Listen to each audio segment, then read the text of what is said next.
In this video, I'm going to show you how to download library in Revit. Now to do this, first you want to go to the top left inside your project and click on File. From here, you want to hover over Save As, and then from here, you want to click on where it says Library. So as you can see here, it says saves a copy of all loaded families, the selected family, group, or view to your library. So here you have to select what of these you want to download. So you can do either family, and you can then just pick where you want to save this and click on the Save button over here.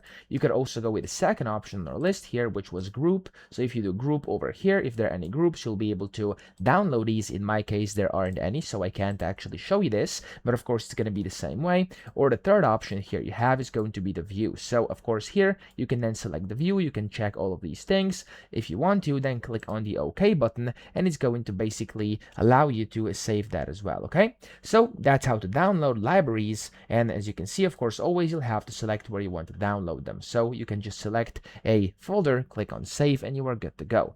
I hope this video helped you out. If it did, please subscribe to the channel and help me out as well.